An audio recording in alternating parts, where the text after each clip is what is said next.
Can you hear me? Clicker. Thank you.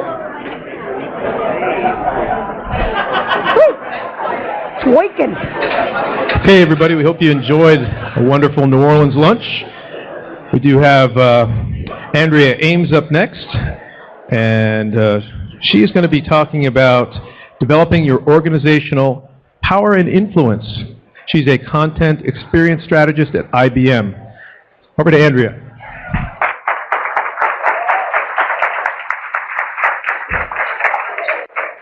All right, good afternoon. Thank you. See, I get the coveted carb coma spot, so I'm going to make you guys do some things so that you stay awake. Just saying. Okay. I don't know if folks who have any track record at LavaCon have noticed, but I always talk about the same thing. And every year Jack says, this year I want you to talk about, and I think, oh yes, it's good. He makes it sound like it's going to be something new. But he always wants me to talk about the same thing, but make it sound different. So my challenge, Vicki talked about her challenge yesterday morning. My challenge is always to take the same message and repackage it in a new way so that hopefully more people will be able to integrate it. So I'm going to talk about power and influence again. Hopefully, how many people, this is your first year at LavaCon? Oh, thank God. Okay, I'm set. No problem, no problem. All the rest of you, take a nap. We're done.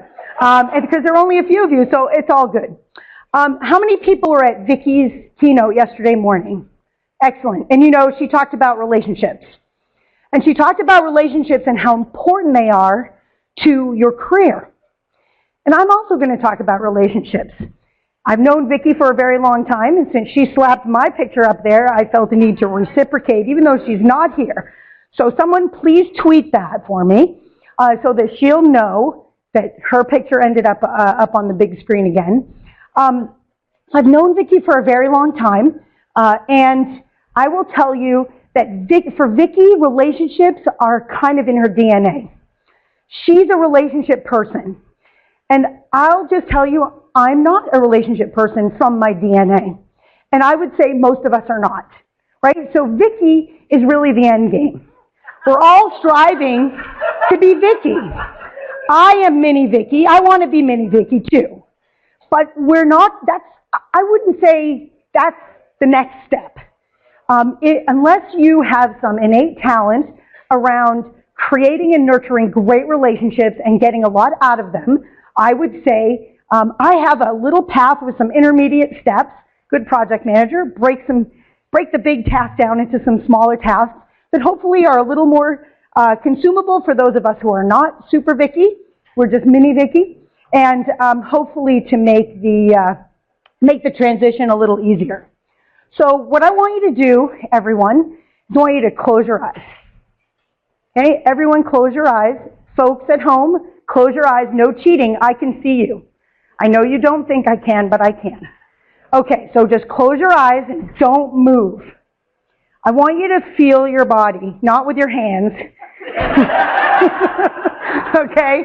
I could see some fingers twitching, not good.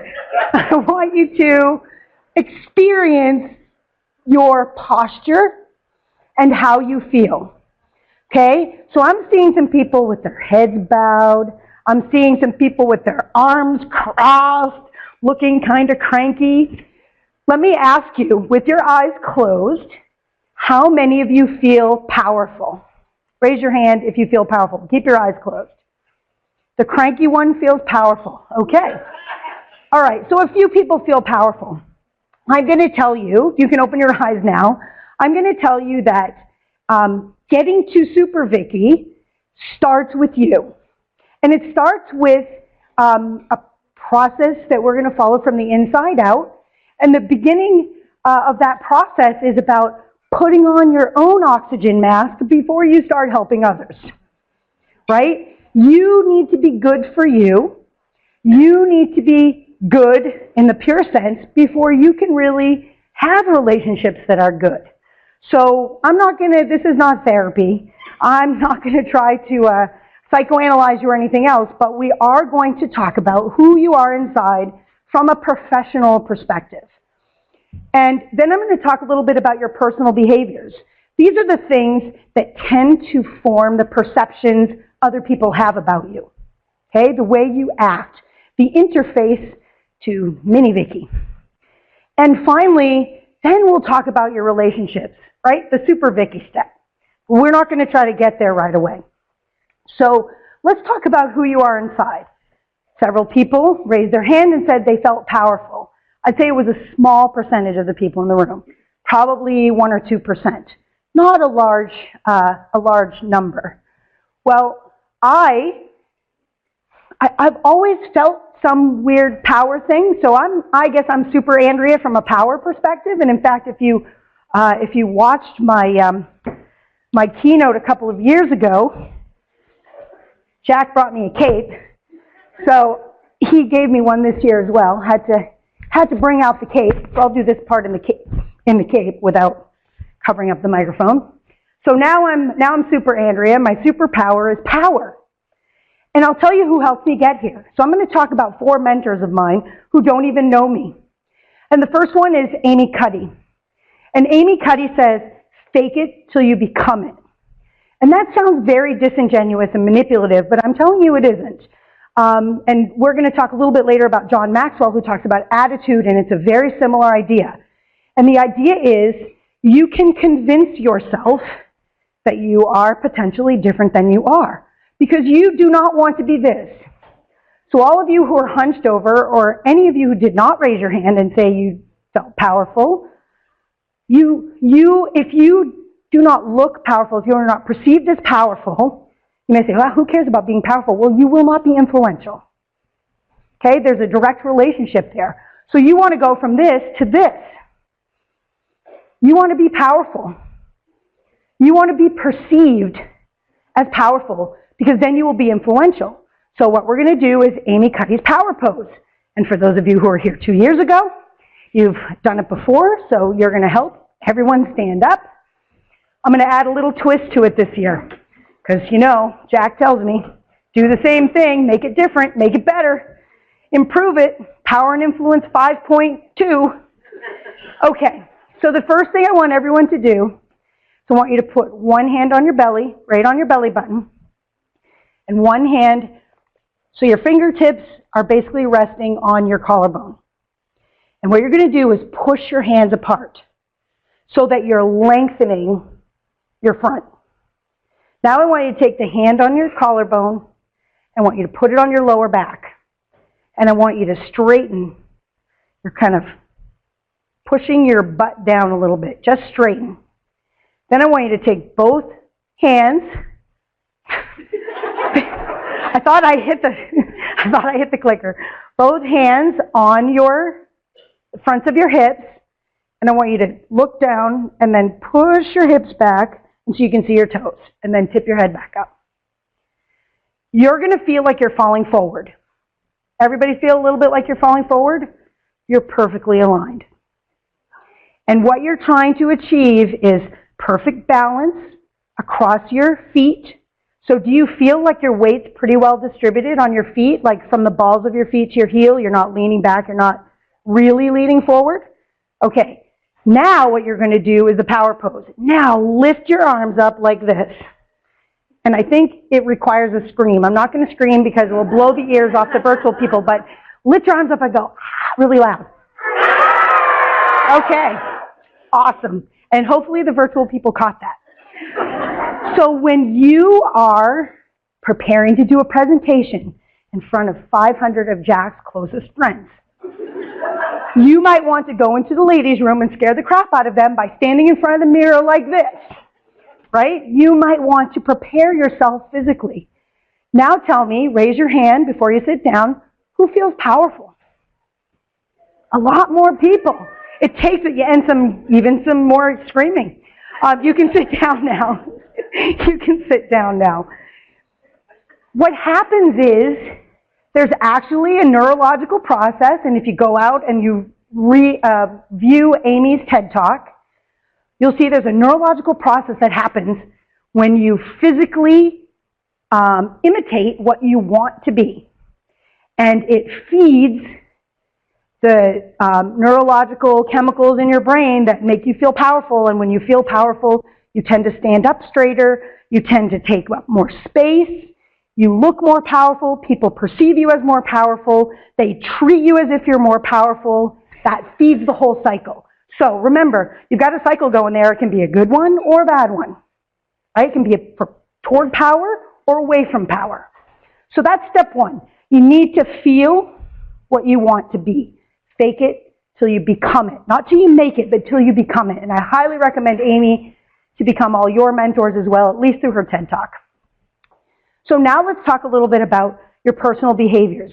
As I said, this is the way people perceive you, right? This is the way people experience Mini Vicky or Super Andrea or Mini Andrea. Okay, that was interesting. Sorry about that. Wrong direction. So where do you start? So now I want to introduce you to my other three mentors who have never ever met me. I've never met them. Stephen Covey, Daniel Goleman, and John Maxwell. You're probably all familiar with Covey's 7 habits. And you probably even know that there are private victory habits and public victory habits. And the private victory habits are really about self-management. It's about managing and controlling the things you can control. And the only thing you can control is you. Right? You can't control other people. I know I struggled with that and still do. Unfortunately, everybody's not going to do everything I tell them to. Alyssa.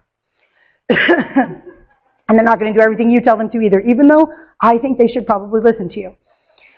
But what you may not know, and you may have heard about sharpening the saw is also a personal management habit. Because what sharpening the saw does is it improves your expertise if you're using it to build your mental capacity and learn new things. It's helping you to manage your stress and your emotions if you're using it to meditate, for example, or gain some spiritual enlightenment. That actually tends to reduce stress and make us feel more whole and at one with the universe and so on, depending on your spiritual proclivities.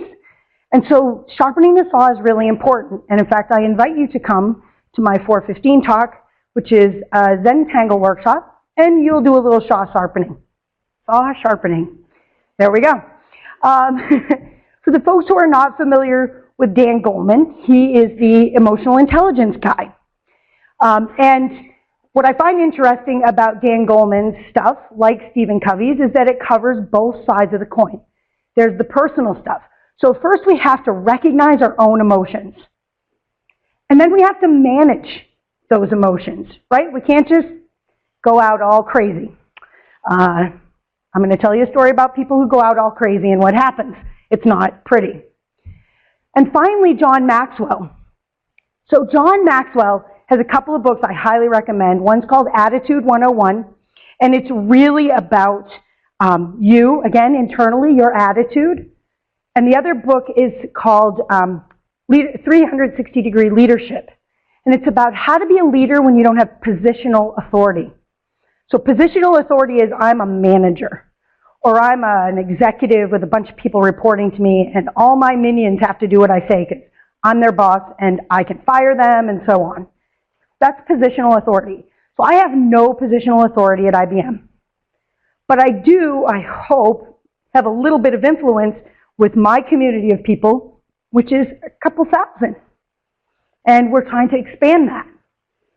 So if you're going to do that, you need to understand something about how you are perceived, how you relate to others, and how you can be the best you to have those relationships, gain that power, and have that influence.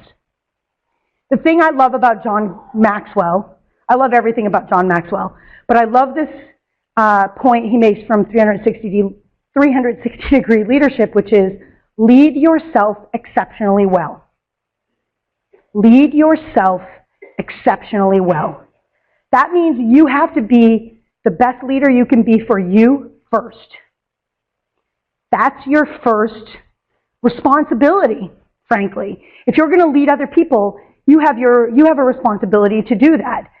Now, there are other things that we're going to talk about in relationships that are good things to do, but before you get to those, before you start having those relationships, you need inside you to believe you are a good leader for you, that you are managing your own personal issues. So I'm going to tell you a little story. I have a friend, let's say, who wrote a book, technical book with a couple of co-authors we'll call Joe and Dan. Joe and Dan were extremely technically excellent. They were creative geniuses from a technical perspective in this particular technology. My friend was a technical communicator, the only one who really had professional communication skills, professional writing skills, and you know, she thought, this is going to be great. Got these great SMEs. They're actually co-authors. They have a lot invested. That was a mistake, first of all. You don't want them to be that invested, at least one of them. So as we moved, now we had all worked together. We worked at the same company. I mean, my friend and her co-authors all worked at the same company. And they got along. They went to happy hour together every Friday and so on. So they thought, yeah, this will be great. What they didn't realize, they hadn't worked really closely with Dan. Joe and my friend hadn't worked really closely with Dan before. And turns out Dan was two really critically bad things. First, he was a prima donna, and second, he was a bully. So he also had no real social filter. Had no issue with calling people out, yelling and screaming at them, insulting them in a big room full of people. Very intimidating, physically threatening. He didn't actually get up and hit anybody, but he was really good at the lean over the desk power play. And he wasn't really a super big guy. So what ended up happening was my friend and Joe went to his manager. And they said, dude, Dan is a real issue. And we're going to finish this book because we've got a contract. And of course, as the contract date got nearer, I mean, their time got more compressed, and it just got, you bring stress into that kind of situation, it just got uglier and uglier and uglier. And his boss said, well, I knew this day was coming. I'm really sad to hear that, but it looks like it's time to put Dan in a box. And I thought, put Dan in a box. Okay, that's interesting. And he said, he just doesn't really play well with others. So I'm going to stop putting him on projects with other people. I'm only going to give him projects that he can do on his own. Can't afford to get rid of him. He's brilliant technically. Unfortunately, he wasn't wrong much, which made him think he was never wrong. But he said, I can't afford to get rid of him. So my friend and her co-authors finished their book. And they actually went back and updated the book because they were stupid, the three of them. My friend and Joe were stupid and went right back into that cycle. They figured, oh, it's been a few years. We'll put out a second edition. It'll all be good because we're big people. We're mature people. We're adults. We can get along with anybody. No. As it turns out, not so much. And that book and that book contract have pretty much stifled, they could probably get a lawyer at this point, but they have pretty much stifled all of their publishing abilities for the last almost 20 years. Because their contract says that that publisher has first right of refusal, and that publisher, every time Joe and my friend go and talk to that publisher, and the editor, who may be gone by now, but the editor that they were working with, she'd always say, oh, and is Dan going to write with you? Well, let's call Dan. No! So they stopped talking to the publisher. They didn't go talk to any other publishers about any other book ideas they had because they didn't want there to be some legal issue around the contracts and so on. It just became too messy and too annoying, and they said, forget it, but we are never, ever, ever working with Dan again. So you don't want to be that guy. And none of you would ever be that ridiculously that guy.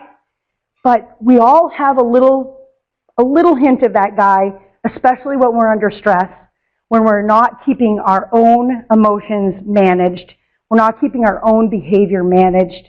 And when we start to get into relationships and we have conversations where people are not listening to one another and so on, it's bad news.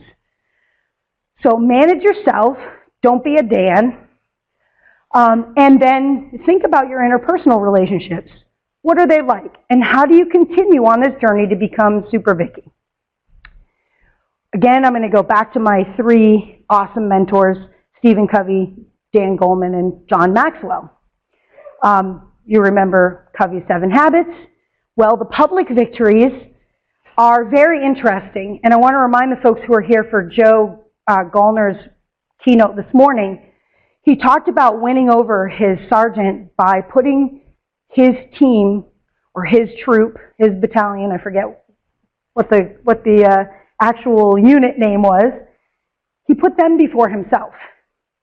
So this idea of seeking first to be understood, this idea of thinking win-win, it's not about I get something and you get nothing. It's about if I get something and you get nothing, I won't play anymore. And if I'm going to get nothing and you're going to get something, or if we don't both feel like we're getting the best we can get, we agree not to play. So that nobody feels like they're getting a short shrift. And what this does is it feeds into what Joe did in his situation without even knowing it, is he fed into his sergeant and the rest of his team's emotional bank account. And then you can withdraw from that. Then people will follow you. And then when you have a bad day and you fall on your face, it's okay because people say, well, most of the time, Joe's awesome. And he's going to go out and sweep mines for us. We know that. Today he's sick, or his kid left home, or his dog died, or whatever, right? And he's just not 100% today, but that's okay because normally he's the guy, right? He's the guy sweeping the mines. He's putting us first. Now to do that, you need to understand other people's feelings, right? Seek first to be understood, to understand, excuse me. Seek first to understand. And you need to be able to manage your emotions in the conversation while you're seeking to understand. So don't get defensive and don't try to put your needs above theirs while they're trying to explain to you how you feel. Sit back, shut up, and listen. Right? Truly learn how to listen so that you really do understand, and then you can figure out what win-win is. And finally, John Maxwell, attitude is a little like power, the power pose. You can change your attitude. You may be having the worst day ever. You may hate the world. But if you stand up straight, do your power pose, and say, you know what? It's a bad day, but I'm going to make it better. I'm going to talk to someone that I really enjoy, or I'm going to accomplish this task that seemed really hard. I'm going to get this one thing out of the way. I'm just going to focus on that. Whatever it takes to make you feel better, if you can put that attitude first, then you will feel better. And when you feel better, you will be better, right? Fake it till you become it. Excuse me. When you are managing or trying to lead from a 360-degree perspective, you really you need to have that core so that those relationships, either to the side or up or down, are working. So when John Maxwell says invest in relational chemistry, he's talking about that emotional bank account, right? You're putting others first. You're thinking about what they need. And you're thinking about what that means to you and how you can get what you need from what they need. As many folks have heard from me in this room, who've been to my sessions and so on, I used to, when I was in a business unit in IBM, I used to go to my VPs once a quarter. And I used to say, what's on your mind? What are your top 3 pain points right now? And then I would listen to them and I would say, okay, how can I make content important to them? That's my agenda. I want them to think content is the most important thing in the world. I want them to think I and my team are the most important thing in the world. So if I listen to them and I find out what's on their mind, I can then relate that to my agenda, and by helping them, they understand my importance and the impact I'm having. So you probably sensed some themes. Start with yourself. You need to build trust. You need to build credibility. And that's by your actions. Notice I never said, oh, you need to know DITA, or FrameMaker, or content strategy, or user experience design. Those are required, but not enough, right? Not sufficient, but required. You've got to have those. What makes you sufficient is all this other stuff, all the soft skills that most conferences don't talk about, but Jack's brilliant, he does. So gain your credibility, gain your trust from people, model that behavior, and then invest in those relationships. Enable other people, inspire other people, and then you can be powerful too. Thank you.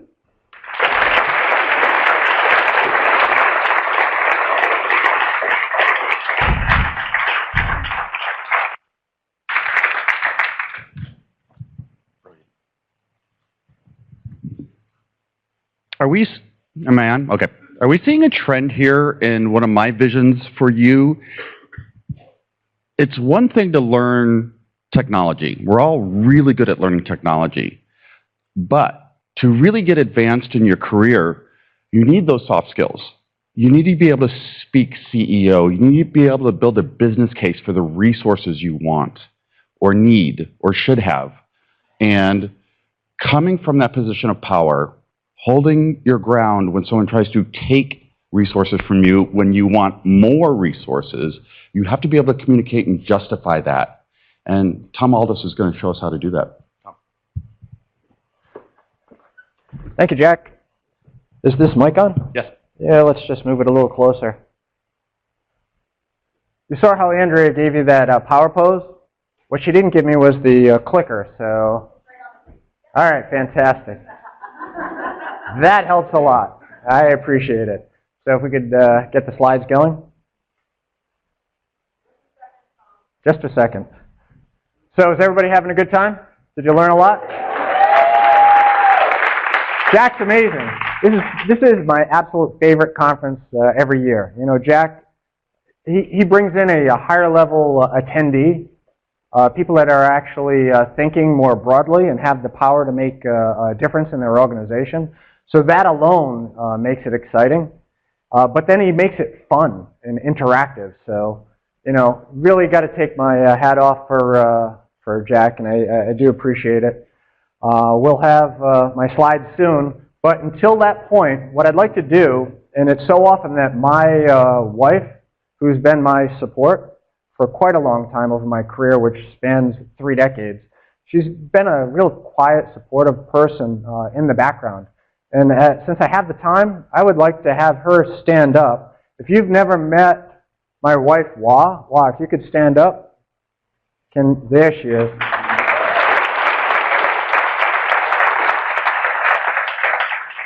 Everything good that's ever happened to me personally or in business, I would have to say that Wah is more responsible than myself for that. So I did want to give her that credit. We also have started a new business, and she's getting a more active role in the business. So she's our our company evangelist. So no one else could possibly, in this world, get me into a green shirt, in which she's saying is the branding of our company. And she also put me into a nice little T-shirt. So we can start off now.